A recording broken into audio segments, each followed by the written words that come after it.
We are indeed not surprised that William Ruto has turned against the Church of Christ, and he has turned against women and children. This is part of his political DNA. It is in public knowledge that William Ruto organized an attack on women and children in KIAMBAA Church in 2008, the first 2 days. On 2nd January 2008, children and women were burnt alive in church. It is William Ruto who organized that attack. And when he came and became our friend, we forgave him and we thought that he had changed his bad ways. But as soon as he became president, he went back to his old habits. He has a serious problem with the Church of Christ.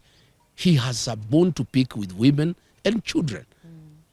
He attacked women and children in Mweki, PCA. He attacked women and children in Kariobangi. He attacked women and children in Gatundu. Today he has attacked women and children in Wetima. William Ruto, we had thought that you have changed your bad habit of killing women and children in church. Apparently you have not changed. You have even become more vicious as president, because now you have power, you have the police, and you have everybody to back you up. But I want to tell you, for every life lost, for every attack on women and children, God is seeing you, and God will punish you. We want to appeal to the international community to come through for Kenya. William Ruto is setting the stage for civil strife ahead of the elections because he knows he's losing. He wants Kenya to be like Tanzania or like Uganda. I want to tell William Ruto, Kenya cannot be Uganda and it cannot be Tanzania. We want to call on the international community, who are our friends, to come through for Kenya. This impunity by William Ruto, setting the stage for civil war ahead of the elections, must be checked, because the people will not take it. And what has happened today has set the temperatures extremely high. The people are agitated. And I want to tell William Ruto, my former boss and friend, I understand your frustration that you have lost the mountain and you are trying to do everything to regain it. But this is not the way. Attacking churches, attacking women and children, trying to kill leaders, you are simply making the situation very difficult. The people of this region whom you have declared war on are hating you much more than they hated you yesterday.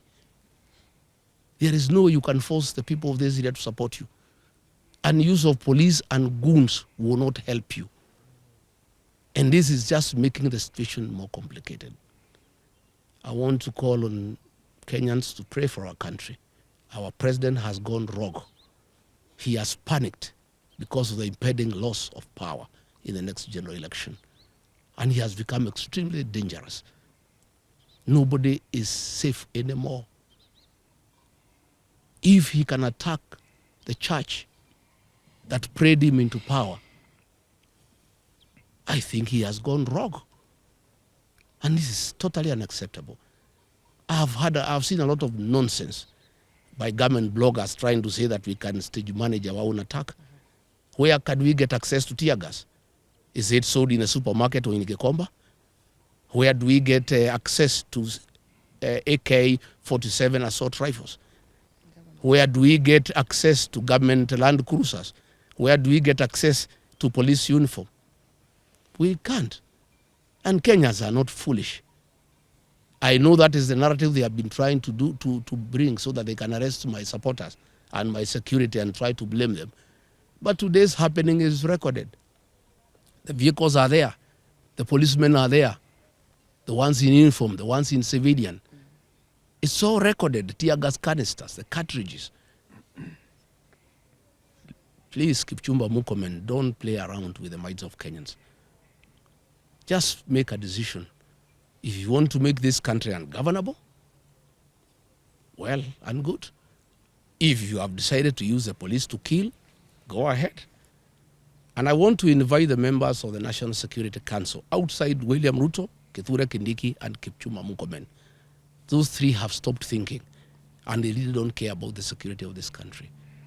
I want to ask the Chief of Defense Forces, the IG, the Director General of NIS, to sit down President William Ruto and tell him that if Rigathi Gachagua is assassinated or injured, there will be turmoil in this country, and there will be instability in this country, and what he's doing is wrong, and somebody must talk some sense into the president.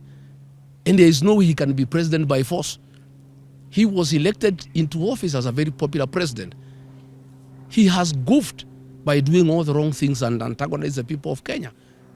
And when he is in a hole, the first thing you do, you stop digging. He's digging further by unleashing violence on the Church of Christ, on elected leaders, on women, on children. He's just making the situation worse.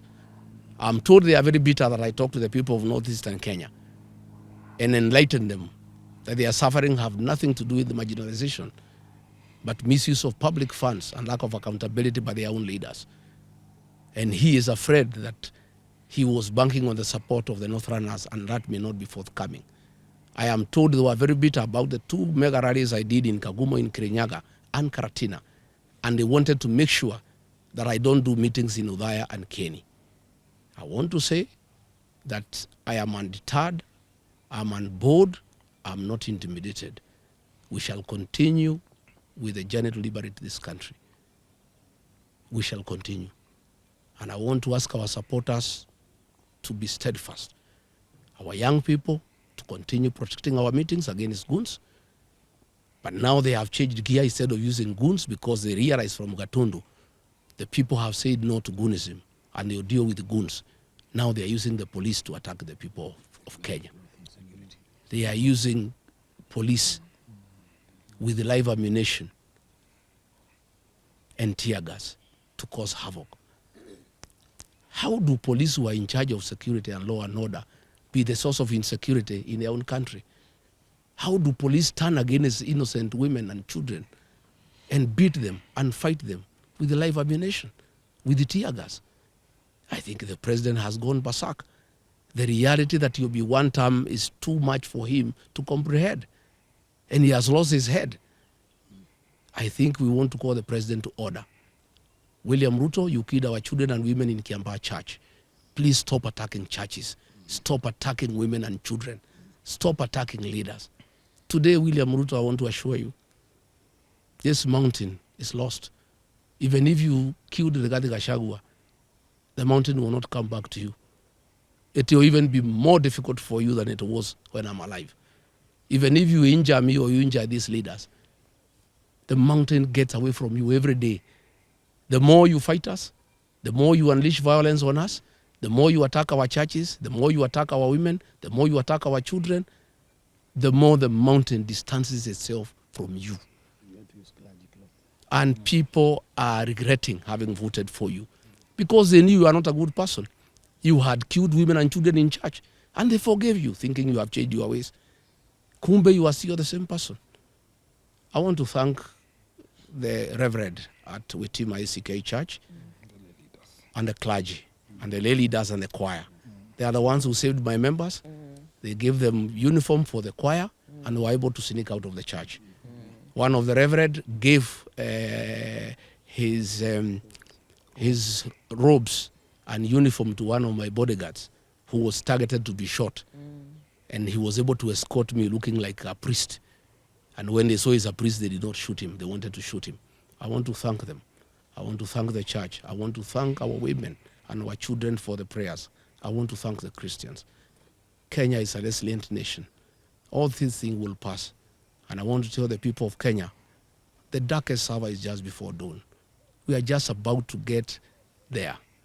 I think the worst is just about to be over. And I can't understand how William Ruto has turned against the 2 blocks of Kenyans that voted him into power. The Church of Christ prayed him into power. He has turned against the church.